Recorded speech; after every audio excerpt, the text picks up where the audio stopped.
ओम शांति। भगवत गीता श्लोक क्लास में आज का श्लोक है चौथे अध्याय का 14वां श्लोक, अध्याय 4, श्लोक नंबर 14। श्लोक है न माम कर्माणि लिम्पन्ति न मे कर्म फले स्पृहा इति माम योऽभिजानाति कर्मभिर्न स बध्यते। श्लोक दोबारा। न माम कर्माणि लिम्पन्ति न मे कर्म फले स्पृहा इति माम योऽभिजानाति कर्मभिर्न स बध्यते। संधि विच्छेद है श्लोक का। न माम कर्माणि लिम्पन्ति न मे कर्म फले स्पृहा इति माम यह अभिजानाति कर्म भी न स बध्यते। संधि विच्छेद दोबारा। न माम कर्माणि लिम्पन्ति न मे कर्म फले स्पृहा इति माम यह अभिजानाति कर्म भी न स बध्यते। शब्दों का अर्थ है न अर्थात न, माम अर्थात मुझको, कर्माणि अर्थात कर्मों का, लिम्पन्ति अर्थात बंधन है, न अर्थात न, मैं अर्थात मुझे, कर्म फले अर्थात कर्मों के फल में, स्पृहा अर्थात इच्छा है, इति अर्थात ऐसे, यह अर्थात जो, माम अर्थात मुझको, अभिजानाति अर्थात जान लेता है, स अर्थात वह, कर्म भी अर्थात कर्मों में, न अर्थात नहीं, बध्यते अर्थात बंधता। शब्दों का अर्थ दोबारा। न अर्थात न, माम अर्थात मुझको, कर्माणि अर्थात कर्मों का, लिम्पन्ति अर्थात बंधन है, न अर्थात न, मैं अर्थात मुझे, कर्म फले अर्थात कर्मों के फल में, स्पृहा अर्थात इच्छा है, इति अर्थात ऐसे, यह अर्थात जो, माम अर्थात मुझको, अभिजानाति अर्थात जान लेता है, स अर्थात वह, कर्म भी अर्थात कर्मों में, न अर्थात नहीं, बध्यते अर्थात बंधता। श्लोक का अर्थ है न मुझको कर्मों का बंधन है, न मुझे कर्मों के फल में इच्छा है, ऐसे जो मुझको जान लेता है वह कर्मों में नहीं बनता। चौथे अध्याय में पहले से तो भगवान के परिचय को लेकर के ही सारे श्लोक हम देख रहे थे, और इसमें भी खास ये बात अभी भगवान के परिचय को जोड़ करके ही कर्मयोग की, कर्मों की बात शुरू हुई। और यहाँ मूल बात यही बताई जा रही है, जैसे कल के श्लोक में ये बात आई थी कि गुण और कर्मों के अनुसार वर्णों की रचना हुई है, जबकि भगवान इन कर्म वर्णों की रचना करते हैं। इसी बात को लेकर के कर्मों के अनुसार जो आत्माओं की रचना होती है, इसी बात को समझाने के लिए फिर आज के श्लोक में ये बात आई, भगवान को तो कोई कर्मों का बंधन ही नहीं है। लिम्पंती, कोई लेप नहीं लगता, कोई बंधन नहीं है। न मुझे कर्मों के फल में इच्छा है, अर्थात कर्म करने के बाद उसका जो रिजल्ट निकलता है उसमें भी, उस फल में भी कोई इच्छा नहीं है। इस रीति से मुझको जो जान लेता है वह कर्मों में नहीं बनता। अभी तक के ऊपर के श्लोक में बात आई थी, मुकर्रर तनधारी को जैसे है वैसे जानने की, उनके दिव्य जन्म को और उनके दिव्य कर्मों को जानने की बात। और ये दिव्य कर्म में आज के श्लोक में खास बात बताई, क्यों इस सृष्टि पर केवल सृष्टि परिवर्तन के कार्य से कर्म करते हैं, और साथ में ही उनको उस कर्मों का कोई बंधन नहीं है, ना ही कर्मों के फल में कोई इच्छा है। इसे और अच्छी रीति समझने के लिए क्लैरिफिकेशन वाला अर्थ भी देखते हैं। न मुझको अच्छे बुरे कर्मों का बंधन है, न मुझे कर्मों के फल में कोई प्रकार की इच्छा है। ऐसे जो भली भांति मंथन करके मुझ सदाकाल निर्लिप्त रूप को जान लेता है, वह स्वर्ग और वैकुंठ के 21 जन्म अर्थात सतयुग त्रेतायुगी आधा कल्प कर्मों में नहीं बंधता, अर्थात ही वह सुखी ही रहता है। तो यह बात बताई, भगवान के दिव्य जन्म और कर्मों को जानने से, दिव्य कर्म और दिव्य जन्म और कर्मों को जानने से, अर्थात ही सृष्टि पर ऐसे होता है कि भगवान जब एडम आदिदेव हीरो पाठधारी के द्वारा प्रवेश करके कर्म करते हैं, तो इस सृष्टि के जो लोग हैं वो अपनी तरह ही भगवान को समझने लगते हैं। इसीलिए भगवत गीता में इस बात को स्पष्ट किया है, भगवान अजन्मा है, अगर्भा है, और जैसे पहले 6वें श्लोक में हमने देखा कि वो अव्यय है, क्षरित न होने वाला है, क्योंकि वो जन्म मरण के चक्र में ही नहीं आते।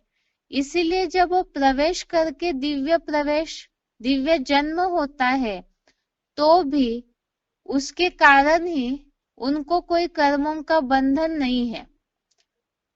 और ऐसे जो भगवान के उस कर्मों के रहस्य को, कर्मों की गति को जो भली भांति मंथन करके ज्ञान की दृष्टि से, दिव्य नेत्र से जो जान लेते हैं, समझ लेते हैं उस निर्लिप्त को, भगवान के पार्ट को, तो ऐसी आत्माएं स्वर्ग और वैकुंठ मिल करके 21 जन्मों के लिए कर्मों में नहीं बनते, अर्थात वहां सुखी ही रहते हैं। इसे समझने के लिए ही पहले तो भगवान जिस तरह से निर्लिप्त है, कर्मों का उनमें बंधन नहीं है, इसी के लिए भगवान के परिचय को और गहराई से समझने के लिए रेफरेंस श्लोक लिए हैं। 9वें अध्याय का 9वां श्लोक, अध्याय 9, श्लोक नंबर 9। इसमें भी इस बात का उल्लेख है, न च माम तानि कर्माणि निबध्नन्ति धनंजय उदासीनवत् आसीनम असक्तम तेषु कर्मसु। इसमें इस बात का उल्लेख है कि वे कर्म मुझको अर्थात सदाशिव आत्मज्योति रूप में स्थिर अकर्ता को उदासीन समान अभोक्ता रहने वाले को नहीं बांधते, क्योंकि उन कर्मों में अनासक्त हो। भगवान इस सृष्टि पर आकर के भी उदासीन समान रहते हैं, उनको कर्म बांधते नहीं है, क्योंकि बताया उन कर्मों में अनासक्त हो, उनको कोई भी कर्मों की आसक्ति ही नहीं रहती है, इसीलिए ही कर्मों में बंधते नहीं है। कर्मों में बंधन अर्थात ही अच्छे बुरे कर्मों का बंधन, और साथ में बताया कर्मों के फल की भी उनको कोई इच्छा नहीं है, वो उदासीन के समान रहते हैं। ऐसे ही इसे समझने के लिए और श्लोक लिए हैं, भगवान के परिचय को समझने के लिए ही। जैसे चौथे अध्याय का ही 9वां श्लोक हमने देखा था, अध्याय 4 का श्लोक नंबर 9 में, जन्म कर्म च मे दिव्यम। इस श्लोक में ये बात आई, इस प्रकार मेरे दिव्य जन्म और कर्म को जो तत्वों सहित जानता है। तत्वों सहित जानने की बात के लिए 13वें अध्याय में जो 23 तत्वों का उल्लेख आया है, तो ऐसे तत्वों सहित अर्थात उस मुकर्रर तनधारी को यथार्थ रीति जो जानते हैं, जिसके लिए फिर बताया कि क्षेत्र और क्षेत्रज्ञ को जो जानता है, वे देहभान त्याग करके मुझको पाते हैं, फिर से इस नारकीय दुनिया में जन्म नहीं लेते। ये तो इसी समझने के लिए ही ये सीरियल वाइज श्लोक चल रहे हैं। तो चौथे अध्याय के 9वें श्लोक में भी ये बात स्पष्ट की है कि जो भगवान को सही रीति से जानते हैं, 23 तत्वों सहित, अर्थात 13वें अध्याय में भी जो उल्लेख आया है क्षेत्र और क्षेत्रज्ञ का, अर्थात मुकर्रर तनधारी को सही रीति से जो जानते हैं और नरक में वापिस नहीं आते, बल्कि स्वर्गीय दुनिया में ही चले जाते हैं। ऐसे ही 10वें अध्याय का 3रा श्लोक, अध्याय 10 श्लोक नंबर 3, इसमें भी इस बात का उल्लेख आया हुआ है।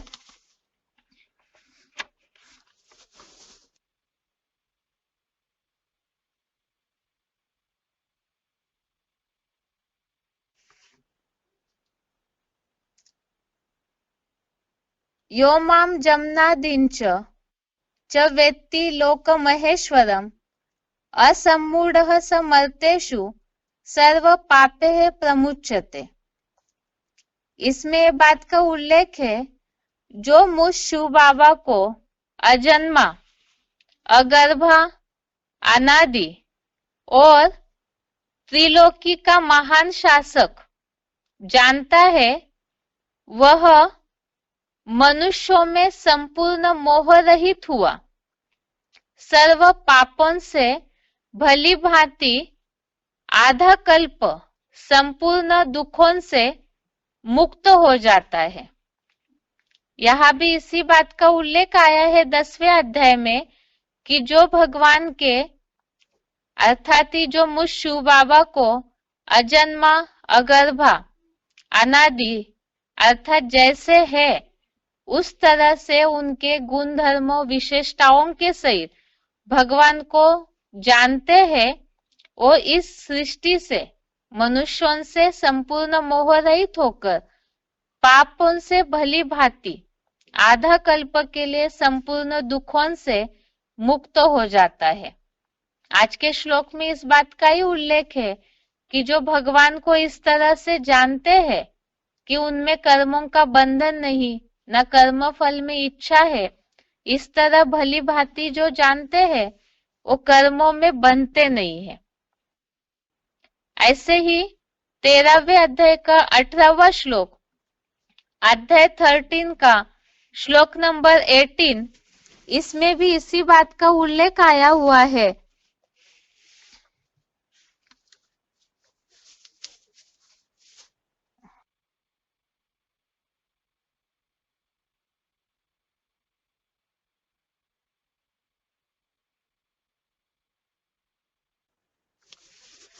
तेरहवें अध्याय के 18वें श्लोक में भी इसी बात का उल्लेख आया हुआ है। इति क्षेत्रम तथा ज्ञानम ज्ञेयम चोक्तम समासतः मद्भक्त एतत् विज्ञाय मद्भावायो उपपद्यते। अर्थात ऐसे अर्जुन के साकार शरीर रूपी क्षेत्र तथा साक्षात अगाध ईश्वरीय ज्ञान और संगम में जानने योग्य शिव बाबा को संक्षेप में बताया है। अर्थात 13वें अध्याय के जो रेफरेंस में पहले भी श्लोक देखे हैं, चौथे अध्याय के 9वें श्लोक में दूसरा और तीसरा श्लोक जिसमें क्षेत्र क्षेत्रज्ञ का परिचय से संबंधित बातें बताई है, तो जिस तरह से परमात्मा के उस रूप को जो यथार्थ रीति से ज्ञान द्वारा जान लेते हैं, तो वो ऐसा श्रद्धा भाव भावना भरा भक्त क्षेत्र क्षेत्री क्षेत्रज्ञ को जानकर मेरे ईश्वरीय राजाई भाव को पाता है। यह ईश्वरीय राजाई भाव को पाना अर्थात ही एक तो सतयुग त्रेता युग में जो स्वर्गीय सुख प्राप्त होता है, भगवान को जो जानते हैं, तो जानने के बाद आज के श्लोक में उल्लेख आया है कर्मों में नहीं बनते।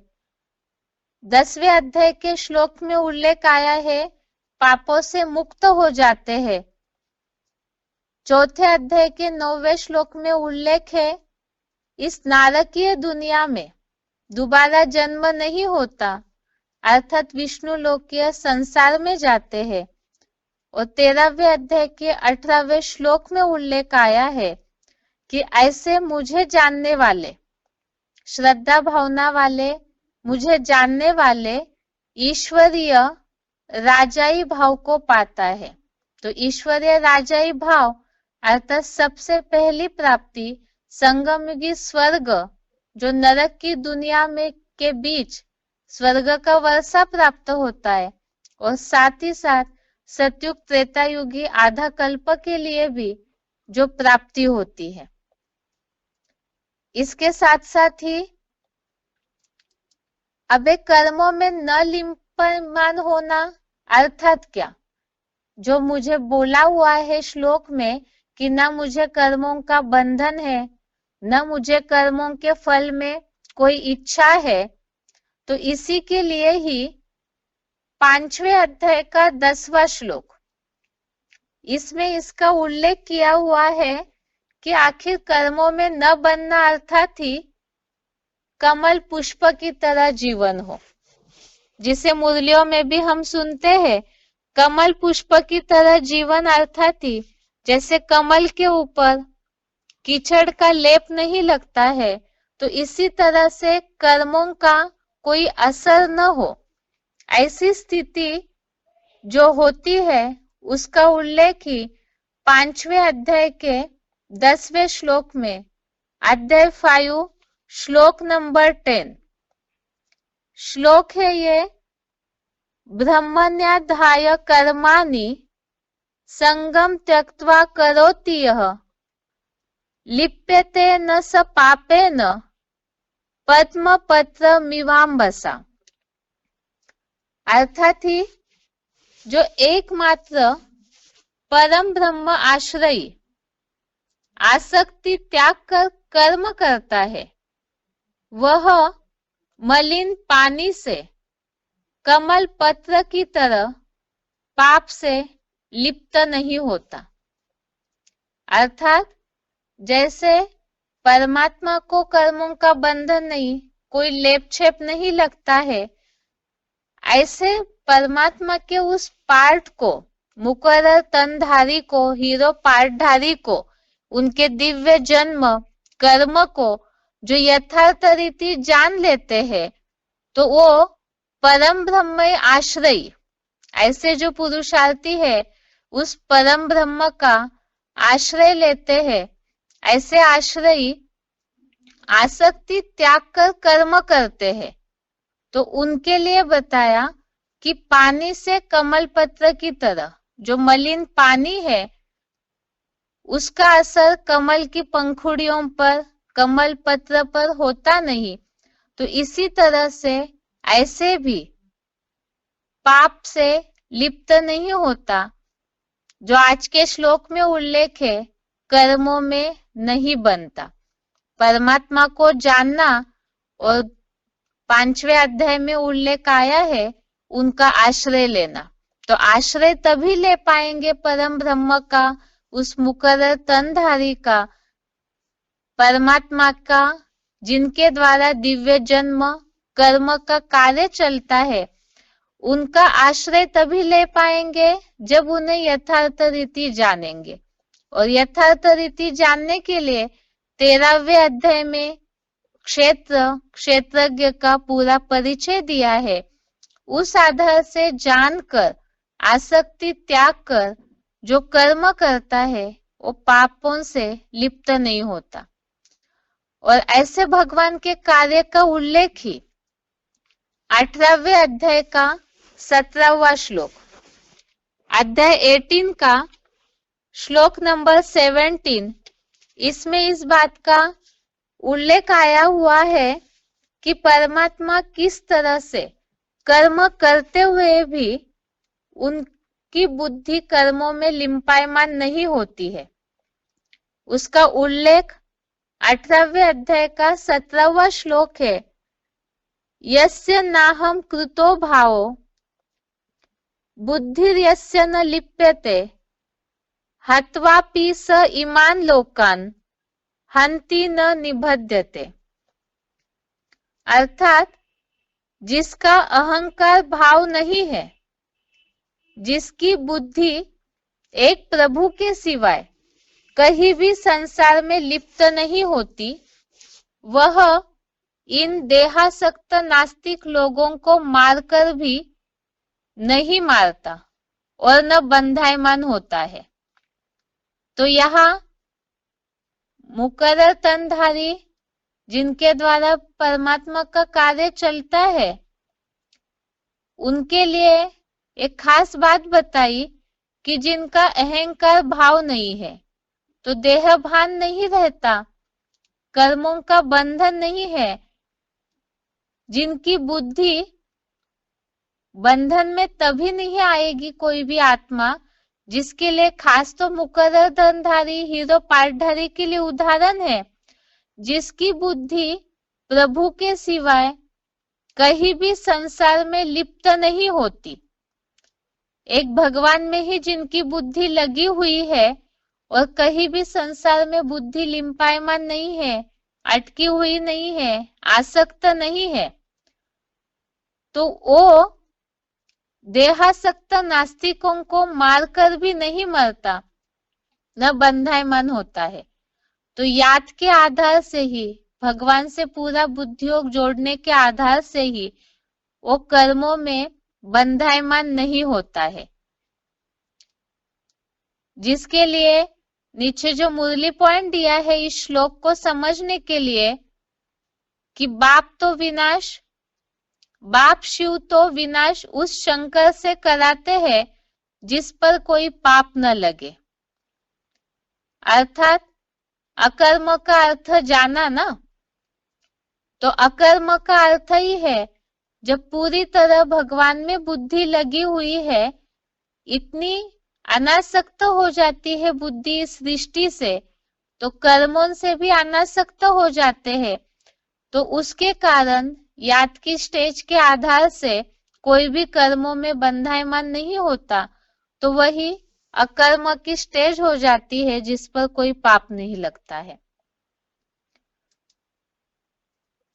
यही आज के श्लोक का अर्थ है कि खास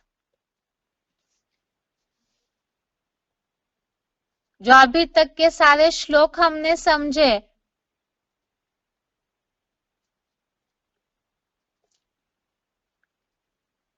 एक तो याद के आधार से मुकर्रर तनधारी अपनी ऐसी सृष्टि से अनासक्त स्टेज बना लेते हैं जैसे कमल पत्र की तरह कोई भी पापों का असर नहीं होता है। तो ये सारे श्लोक जो रेफरेंस में आज हमने देखे, आज के श्लोक को समझने के लिए जिसमें ये बात बताई है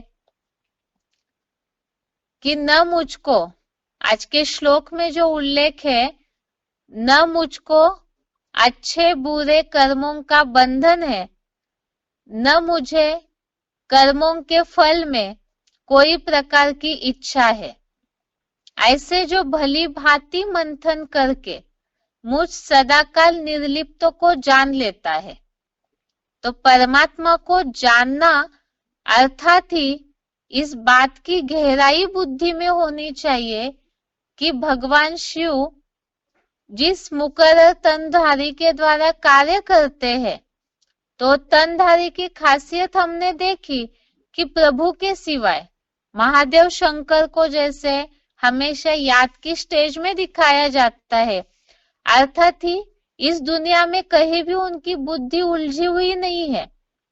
याद मग्न स्टेज में वो कर्म करते हैं तो उनके ऊपर कोई भी पापों का लेप नहीं चढ़ता है, ना ही कोई कर्मों का बंधन होता है। शिव जो है वो तो अभोक्ता, अकर्ता, अजन्मा है, इसलिए वो जब प्रवेश करके कार्य करते हैं मुकर्रर तनधारी के द्वारा, जो श्लोकों में हमने देखा कि वो प्रकृति को अधीन करके कर्म करते हैं, तो मुकर्रर तनधारी भी इसी तरह से अवस्था अपनी बना लेते हैं और उनके उस अवस्था को, उस कार्य को कि वो इस सृष्टि में रहते हुए भी याद की स्टेज के आधार से उनको कोई कर्मों का बंधन नहीं है, ना ही कोई कर्मों के फल की इच्छा है। इस बात को ज्ञान से मनन करके, मंथन करके जो सही रीति, यथार्थ रीति उस निर्लिप्त को जान लेता है, जान के उनका आश्रय लेते हैं, जो 5वें अध्याय में उल्लेख आया परम ब्रह्म आश्रय की बात। तो जो उनका आश्रय लेते हैं, जानेंगे तभी आश्रय लेंगे। आश्रय लेना अर्थात ही उनसे पूरा बुद्धियोग जोड़ते हैं। तो ऐसी आत्माएं, उनका रिजल्ट बताया कि वे भी मुक्त हो जाते हैं। सतयुग त्रेता युगी आधा कल्प के लिए कर्मों के बंधन में नहीं बनते, सदा के लिए सुखी हो जाते हैं। तो ये आज के श्लोक का अर्थ है। कर्मों की गति भी बताई और भगवान के यथार्थ परिचय के बाद भी बता दी। इसका उच्चारण सुनते हैं, उसके बाद पॉइंट्स। कर्माणि लिम्पन्ति न मे कर्म फले स्पृहा इति मां योऽभिजानाति कर्मभेन स बध्यते। ना मुझको अच्छे बुरे कर्मों का बंधन है, ना मुझे कर्मों के फल में कोई आसक्ति इच्छा है। ऐसे जो भली भांति मंथन करके मुझ सदाकाल निर्लिप्त रूप को जान लेता है, वह स्वर्ग या वैकुंठ के 21 जन्म अर्थात सत्रेतायुगी आधा कल्प कर्मों में नहीं बंधता, सदा सुखी रहता है। कर्माणि लिम्पन्ति न मे कर्म फले स्पृहा इति मां योऽभिजानाति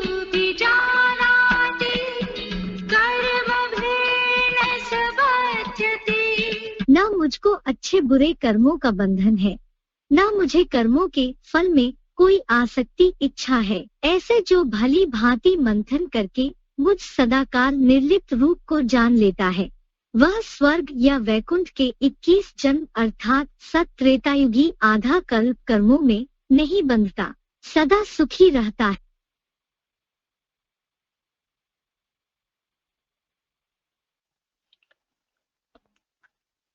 पॉइंट है इस श्लोक से रिलेटेड वीसीडी का point. VCD number 3216, VCD number 3216, 7 minute के बाद से लिया हुआ पॉइंट। एक शिव ही है जो सदा निराकार है, सूर्य के समान। क्यों? क्योंकि वो सदा अनासक्त पाठ बजाता है। इस मनुष्य सृष्टि रंगमंच पर आता भी है, पतितम कामी कांटे में आता है। कैसे पतितम कामी कांटा बना? इंद्रियों के सुख भोगते भोगते कामी कांटा बनता। अतीन्द्रिय सुख भोगने वाली बात ईश्वर बाप ने आकर जब सिखाई थी, तो विष्णु का अतीन्द्र वैकुंठ का वासी होने के कारण वो अतीन्द्रिय सुख भी भोगता था। परंतु शिव समान आत्मा ही तो बनती है कि शिव बनती है। शिव आत्माओं का बाप है। वो आत्माओं के बीच में, मनुष्य आत्माओं के बीच में श्रेष्ठ ते श्रेष्ठ हीरो पाठधारी है। तो शिव समान तो कहा जाएगा, शिव कहा जाएगा क्या? सदाकाल के लिए। इसलिए कहते हैं सदा शिव ज्योति। उनकी यादगार भी दिखाई जाती है। 12 ज्योतिर्लिंगम। ज्योति जो होती है, रोशनी होती है ना, उसकी कोई मूर्ति होती है? नहीं, कोई साकार मूर्ति नहीं है। पकड़ में आएगी? नहीं, पकड़ में नहीं आ सकती। तो ऐसे जैसे आत्मा पकड़ में नहीं आती, आत्मा निराकार है, आत्माओं का बाप भी निराकार है।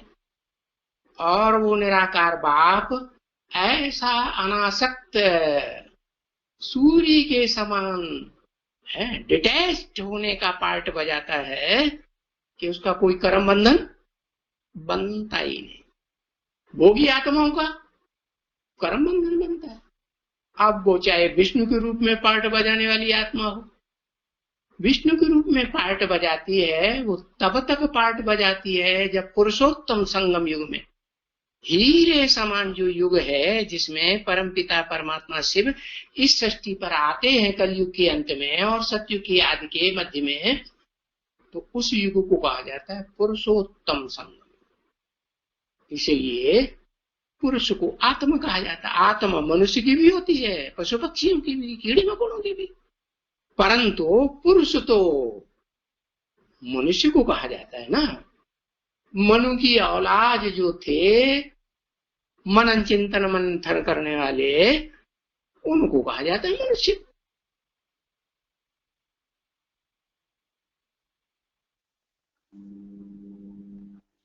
आगे का पॉइंट है वीसीडी नंबर 2816, वीसीडी नंबर 2816। बाबा कहते हैं ना, तुम वहां है वानप्रस्थ में असली या यहाँ वानप्रस्थ में? वहां उस दुनिया में वाणी से परे तो चले जाते, लेकिन मन के संकल्पों को कंट्रोल नहीं कर पाते। और मैं क्या सिखाता हूं? मैं तुम्हें ये नहीं कहता हूं कि तुम वाणी चलाना बंद कर दो, ये कहता हूं कि थोड़ा बोलो, कम बोलो, धीमे भी लो, मीठा बोलो। बस ये थोड़ा ही कहते हैं बोलना ही बंद कर दो, ये तो अटियोग हो गया। नहीं, हाँ, बोलना जो है बंद करने की बात नहीं है, लेकिन मन के अंदर भी वाणी न चले। क्या ये है तुम्हारा बेहद का संन्यास? बाबा कहते हैं ना, तुम वहां वानप्रस्थ में है भक्ति मार्ग की दुनिया में या यहाँ इस दुनिया में वानप्रस्थ में? पूछते क्या कहते हैं? तो कोई ने कहा बाबा हम यहाँ वनवास में हैं। वनवास में? तो वनवास आपने कहा है घरस्थ व्यवहार में रहते कमल फूल के समान तुम्हें पवित्र रहना है। कैसे? जैसे कमल का फूल होता है कीचड़ में रहता है और कीचड़ में रहते भी क्या करता है? बाहर निकालो कमल के फूल को, एक बूंद भी कीचड़ की नहीं ठहरेगी। तो ऐसा जीवन तुमको बनाने के लिए कहते हैं कि तुम भले कीचड़ की दुनिया में रहो, हाँ, लेकिन क्या करो? उस कीचड़ की दुनिया की स्मृति तुम्हारी बुद्धि में, मन में बिल्कुल नहीं आना चाहिए।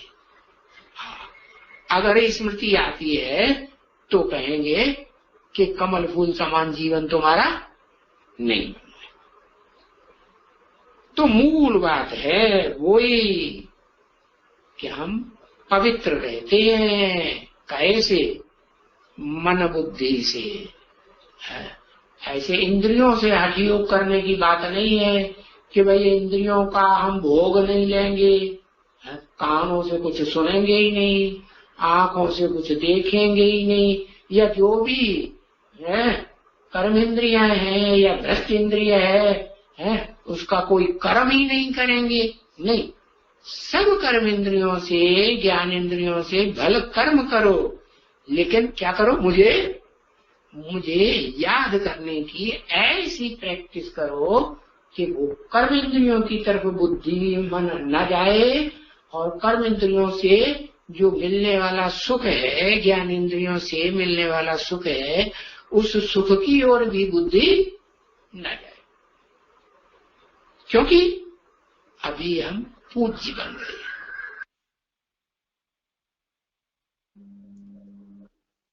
जैसे पहले पॉइंट में बात आई थी, शिव इस सृष्टि पर आकर भी अनासक्त होकर कर्म करते हैं।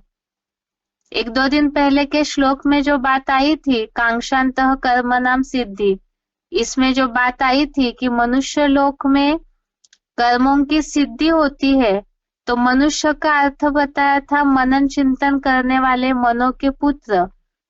और पहले पॉइंट में भी यही बात का उल्लेख आया कि ऐसे जो मनुष्य है मनन चिंतन करने वाले हैं, वो परमात्मा के उस पार्ट को, उस कार्य को ज्ञान युक्त रीति से समझते हैं।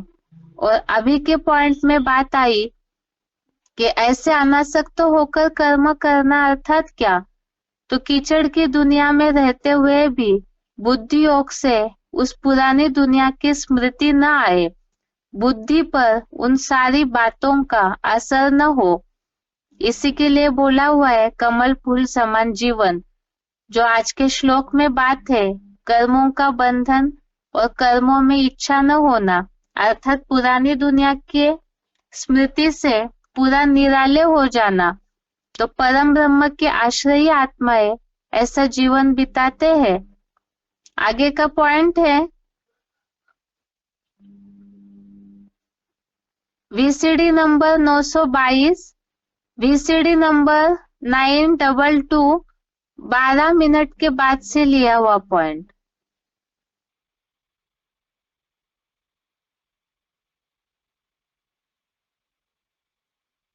बहुत बच्चियां याद आती हैं।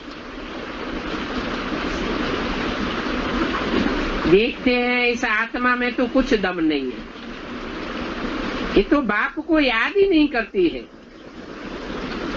इनकी आत्मा बहुत चंचल है, किसको भी सुख नहीं दे सकती है। कि ये आत्मा अपना ही कल्याण नहीं कर सकती है, तो बाप तो यही बातें जांच करते होंगे। याद करना माना उसको सकाश मिलती है, तो आत्मा का परमात्मा के साथ कनेक्शन रहता है ना। एक दिन आवेगा जबकि तुम बच्चे योग बल में बहुत अच्छी रीति रहेंगे। तब जब 63 जन्मों का कर्म बंधन खलास हो जाएगा।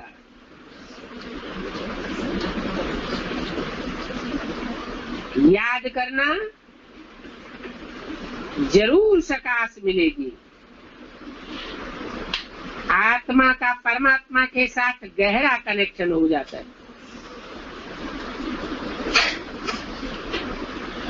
ये भी किसी को याद करेंगे तो झट उनको बाप का साक्षात्कार हो जाएगा। बाप है तो बहुत छोटी बिंदी, और साक्षात्कार भी हो तो समझ नहीं सकेंगे कि ये किसकी आत्मा है, क्या है।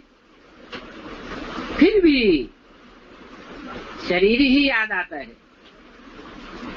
आत्मा है बहुत छोटी, परंतु याद करते हैं तो उनकी आत्मा पावन बनती जाती है।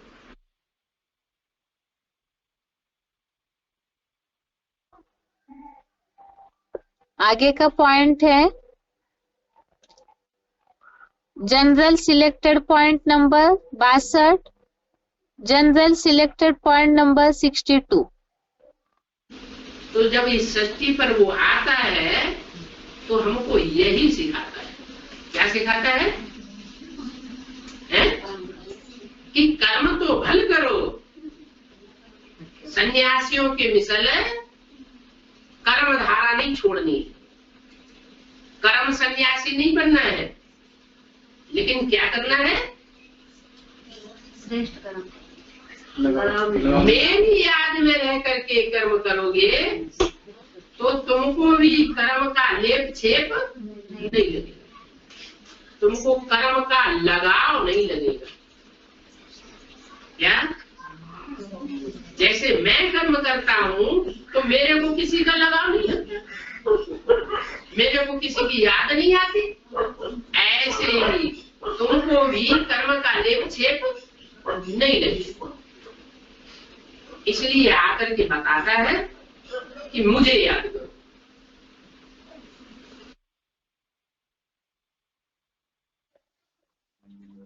अभी के दोनों पॉइंट में जैसे याद की बात आई, जो 18वें अध्याय के श्लोक में उल्लेख आया था, एक प्रभु के सिवाय और कहीं भी बुद्धियोग नहीं लगाता है तो ऐसा इस दुनिया में बंधायमान नहीं होता है, ना ही उन पर कोई पाप चढ़ता है। इसी तरह से परमात्मा के उस रूप को, उस कार्य को यथार्थ रीति जो जानते हैं और भगवान में ही जो बुद्धि लगाते हैं, पहले पॉइंट में बात आई याद से ही पावन बनते हैं। अभी के पॉइंट में जैसे बताया कि भगवान पे जैसे लेप छेप नहीं लगता है कर्मों का, तो उन्हें याद करने वाले, इतना याद की मग्न स्टेज वालों पर भी कर्मों का कोई लेप नहीं लगेगा और ऐसे कर्मों में बंधेंगे भी नहीं। आगे का पॉइंट है VCD number 3567, VCD number 3567, 4 minute के बाद से लिया हुआ पॉइंट। अब यहाँ इस दुनिया से जब ये आत्मा जाती है तो वो तो उनका कर्म बंधन ही न्यारा हो जाता है। जन्म जन्मांतर के कर्मों का बंधन होता है ना,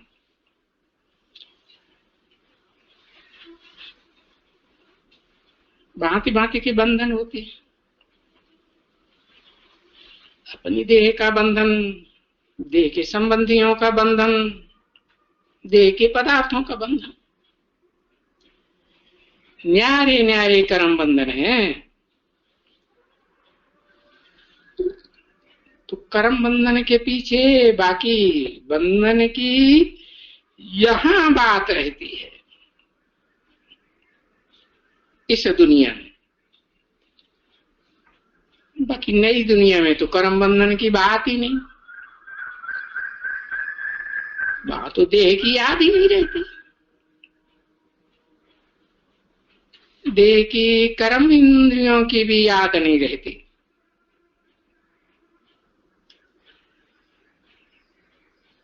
और यहाँ तो देखो, आत्मा छूटती है तो कोई अपनी वो ही कुल में नहीं आती है। कोई भाई ब्राह्मण कुल में शरीर छोड़ा तो ब्राह्मण कुल में ही जन्म लेगी। अरे आत्मा कहाँ की कहाँ चली जाती है।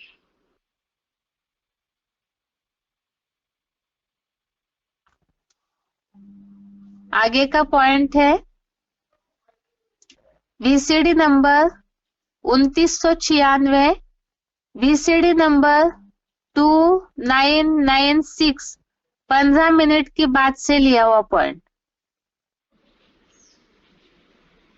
बोले देखो, अभी ये बाप नजदीक में भी बहुत है, ये भी समझते हैं जैसे साथ में है, तभी भी साथ में है। और याद करें कि वो साथ में है मेरे, सारा दिन याद रहे। तो अभी वो भी नहीं हो सकता है। बाप साथ में है और ये हरदम याद रहे तो फिर ये तो फिर कर्मातीत अवस्था हो जाए। क्योंकि बाप तो कर्म बंधन से न्यारा है ना, तो लगातार निरंतर उसके साथ रहेंगे तो साथी भी क्या हो जाएगा है? हाँ, वो भी ऐसा ही हो जाएगा, कर्म बंधन लगेगा ही नहीं।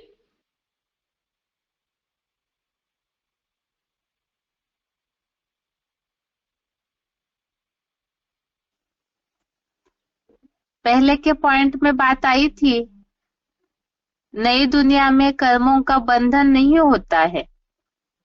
अभी तक जो भी पॉइंट हमने सुने, एक तो शिव अनासक्त है, इसी तरह से शिव को अर्थात परमात्मा के उस पाठधारी को जितना हम जानकर याद करेंगे तो याद से पावन बनेंगे, कमल पुष्प समान जीवन हो जाएगा। और उसी के लिए बताया कि ऐसे तरीके से ही नई दुनिया में भी सुखी रहते हैं। और अभी के पॉइंट में बात बताई, कर्मों का बंधन न होना अर्थात कर्म से अतीत होना। और कर्म से अतीत की स्टेज जो है, यहाँ संगम युग पर भी और साथ में ही आगे भी स्वर्गीय स्टेज में भी ऐसे ही कर्म बंधन से अतीत स्टेज हो जाती है। आगे का पॉइंट है VCD number 812, VCD number 812, 19 minute की बात से लिया हुआ पॉइंट। बाप हर बात समझाते रहते, भक्ति में क्या क्या होता है वो भी बताते हैं। दिन प्रतिदिन कहते हैं आज तुमको गुह्य गुह्य बातें सुनाता हूं, तुम्हारी बुद्धि में सारा चक्र है, बस बाप को और इस चक्र को ही याद करना है। सिखाने वाले टीचर को भी याद करना है, नानी को भी याद करना है। याद करते करते जरूर ड्रामा अपने अनुसार कर्मातीत अवस्था को प्राप्त पाएंगे।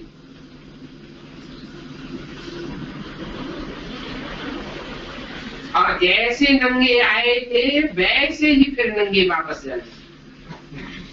नंगे मन आत्मा, जब हम आत्मा परमधाम से आए थे तो आत्मा में कोई कर्म बंधनों का आवरण चढ़ा हुआ था क्या?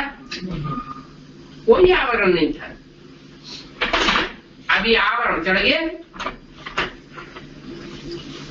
हम जब वापस आवेंगे तो आत्मा के ऊपर कोई संस्कारों का आवरण नहीं रहेगा। आत्मा नंगी आई थी, नंगी वापस रहेगी। तुम आत्मिक स्थिति वाले दैवी संस्कार ले जावेंगे, कोई देहमान के संस्कार तुम्हारे अंदर नहीं रहेंगे। वहां कोई नॉलेज नहीं रहती है। कहाँ? नई दुनिया में यह नॉलेज नहीं रहती है, लेकिन तुम देवताई संस्कार ले जाते हो। देवताई मुख्य संस्कार क्या है? स्वस्थिति में स्थित रहने का संस्कार है। वहां देवहन होता ही नहीं। इसको ही कहा जाता है सहदिया।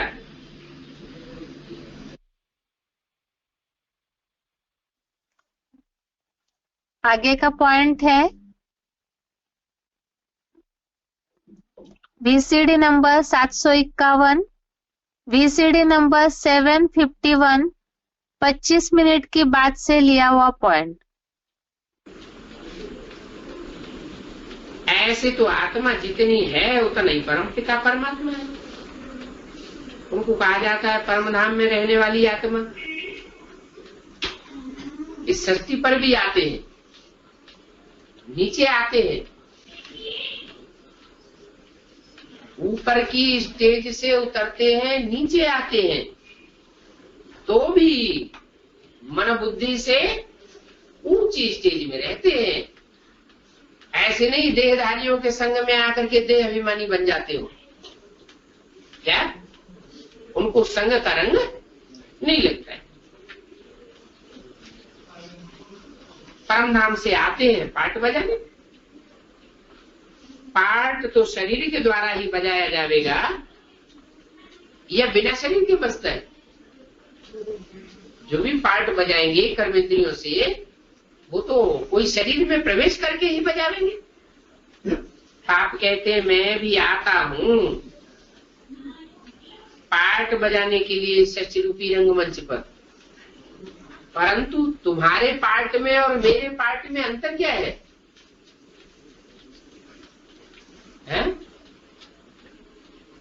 तुम्हारा अपना शरीर है,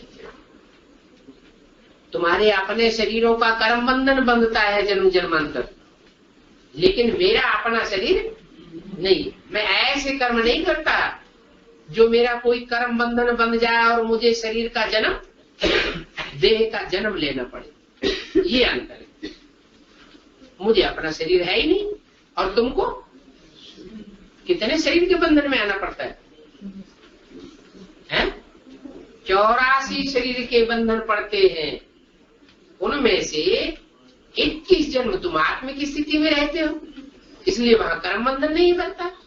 और 63 जन्म तुम देहभान में आते हो तो तुम्हारा कर्म बंधन बनता है, पाप बन जाते।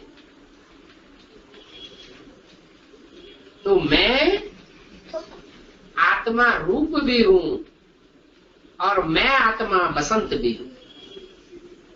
रूप माना जिस चोले में प्रवेश होकर के प्रत्यक्ष होता हूं तो सारी दुनिया उस रूप की ओर आकर्षित होती है।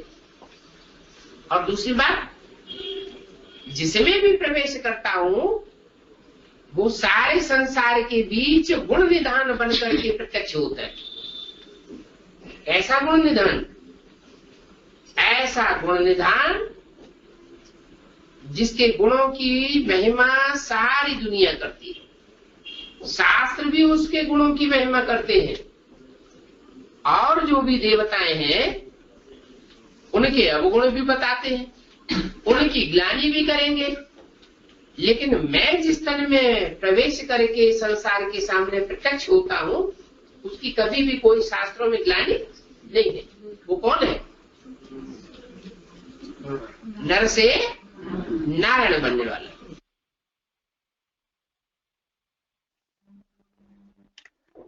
अभी के दोनों पॉइंट में जैसे बात आई, परमात्मा शिव वो तो परम धाम वासी है। इस सृष्टि पर आने पर भी वो अपनी उसी स्थिति में रहते हैं इसीलिए ही कर्म करते हुए भी, क्योंकि इस सृष्टि पर पार्ट तो शरीर से ही बजाया जाएगा, इसीलिए मुकर्रर तनधारी के द्वारा कार्य करते हुए भी कर्मों का बंधन नहीं होता है। परमधामी स्थिति ही उनकी रहती है, अनासक्त रहते हैं। इसी तरह से ही उनकी उस अनासक्त स्टेज को जो पहचान कर याद करते हैं, तो ऐसी याद की स्थिति वाले ही कर्मों के बंधन में नहीं बंधेंगे। जो नई दुनिया की बात का उल्लेख किया कि नई दुनिया में इसी तरह से कर्मों के बंधन से मुक्त रहते हैं, जिसके लिए अभी ज्ञान के आधार से पहचानने की भी बात बताई कि बाप रूप भी है, बसंत भी है। आगे का पॉइंट है VCD number 2975, VCD number 2975, 3 minute के बाद से लिया हुआ पॉइंट। आत्माओं का बाप जिसका कोई बाप नहीं, परम पिता, परम माने कहते हैं गुड बेटर बेस्ट, तो बेस्ट से ऊंचा तो कोई होता ही नहीं। तो वो आत्माओं का बाप दी बेस्ट आत्मा, सुप्रीम सोल है।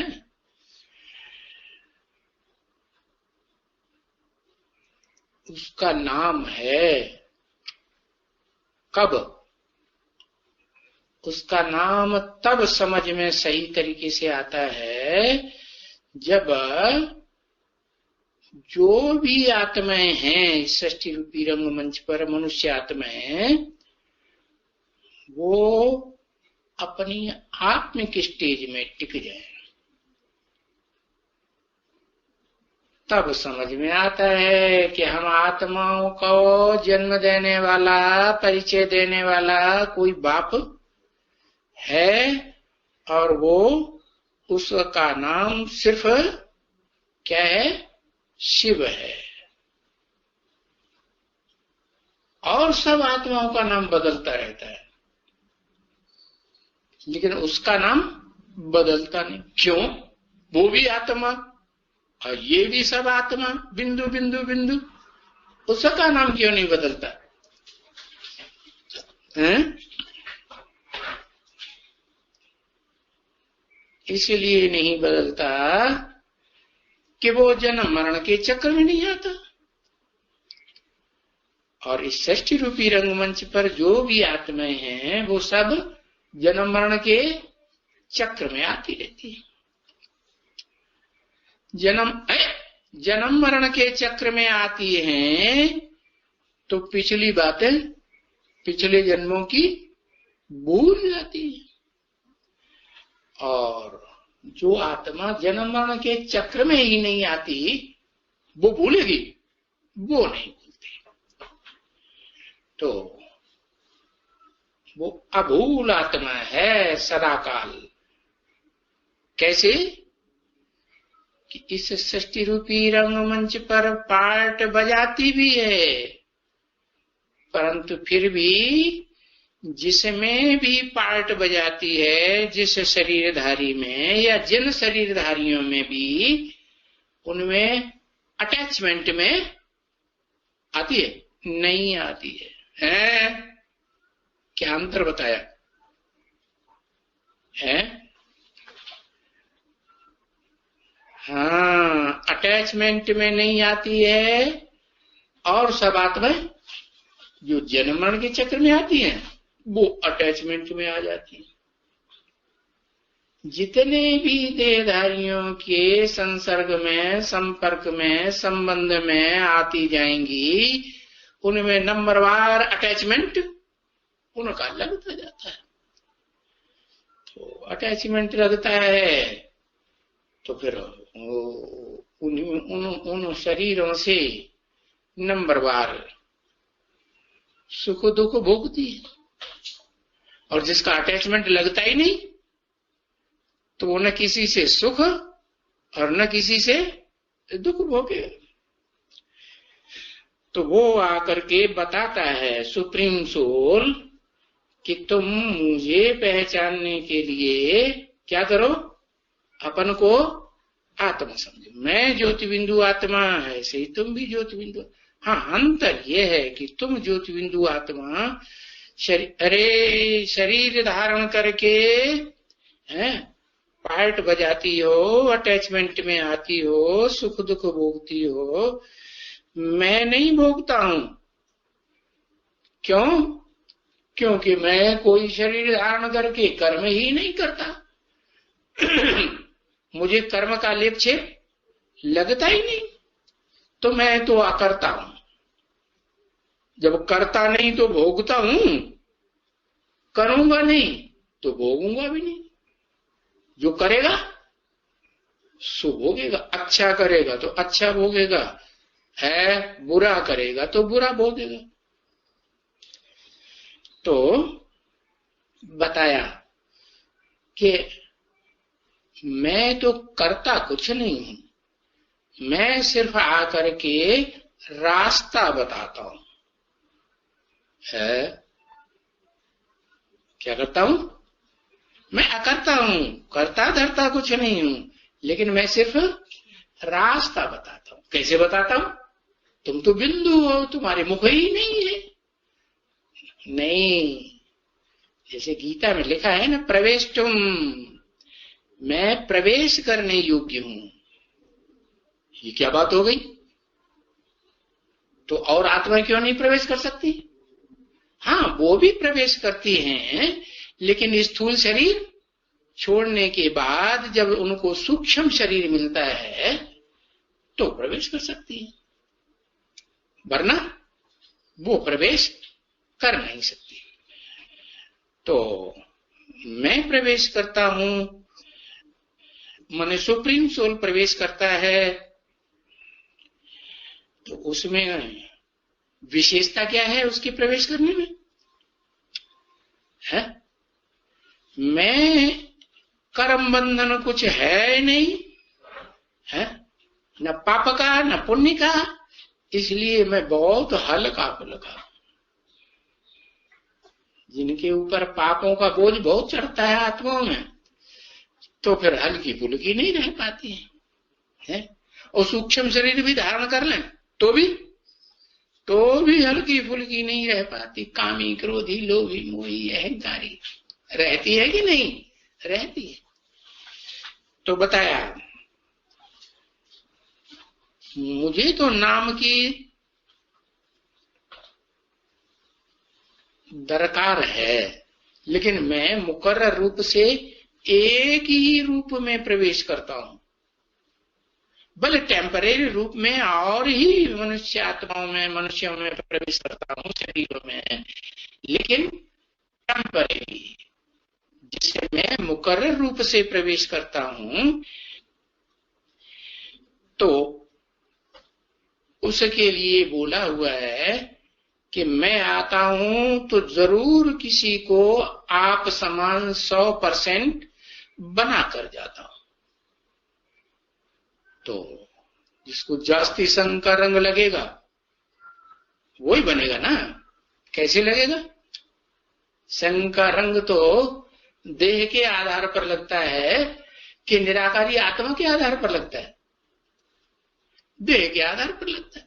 लेकिन मैं जिस तन में प्रवेश करता हूं उसको बुद्धि में पक्का बैठ जाता है क्या, कि मेरे तन में मुकर्रर रूप से वो सुप्रीम सोल है, जो हेवन बनाने का रास्ता बताने वाला है, वो विराजमान है, इसलिए वो भूलते नहीं।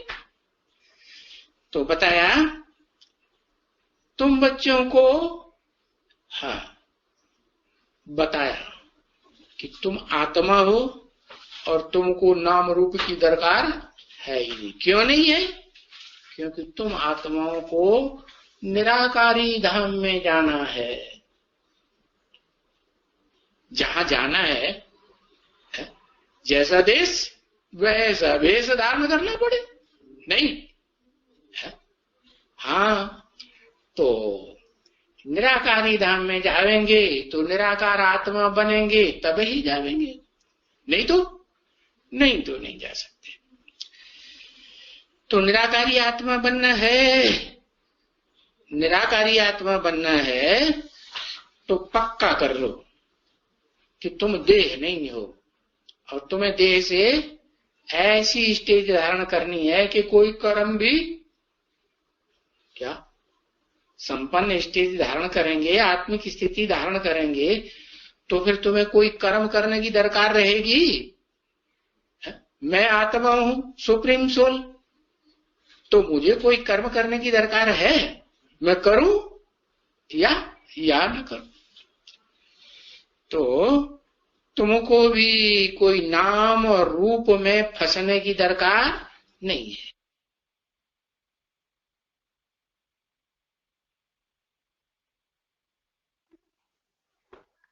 अभी के पॉइंट में जैसे एक तो परमात्मा शिव की पहचान दी कि वो बिंदी है, अजन्मा है और कर्मों के बंधन में नहीं बनते क्योंकि जन्म मरण के चक्र में नहीं आते। और वही आत्मा सदाशिव ज्योति जब मुकर्रर तन में प्रवेश करते हैं, वो हल्की फुल्की बिंदी है, देहभान नहीं तो पापों का बोझ नहीं, इसलिए प्रवेश करके दिव्य जन्म लेते हैं, मुकर्रर तनधारी के द्वारा कार्य करते हैं। और वो मुकर्रर तनधारी भी कर्मों के बंधन में न आने का कारण बताया कि उनको ये स्मृति रहती है कि उनमें ही सदैव हेवन बनाने वाली सदाशिव ज्योति प्रवेश है। तो निरंतर याद के द्वारा वो पाठधारी भी कर्मों के बंधन में नहीं बनता। और अन्य आत्माएं जो है जन्म मरण के चक्र में आने वाली देहभान है तो पापों का बोझ है, कर्मों का बंधन है तो भारीपन आता है। जब इससे न्यारे हो जाते हैं शिव बाबा को याद करके तो वो भी हल्के बन जाएंगे। इसी का तरीका बताया कि कोई भी नाम रूप में, कोई भी बात में फंसना नहीं है। इस तरह से आज का श्लोक है, परमात्मा को तो कर्मों का बंधन नहीं, न कर्म फल की इच्छा है। इस तरह से जो उन्हें जान लेता है, यथार्थ रीति उनके पार्ट को, उनके कार्य को सही रीति जो जान लेते हैं, वो नई दुनिया में पहुंचते हैं, कर्मों के बंधन में नहीं बनते, कर्मातीत बन जाते हैं, सुखी बन जाते हैं। ये आज के श्लोक का अर्थ है। इसके साथ ही गीता क्लास पूरा होता है। ओम शांति।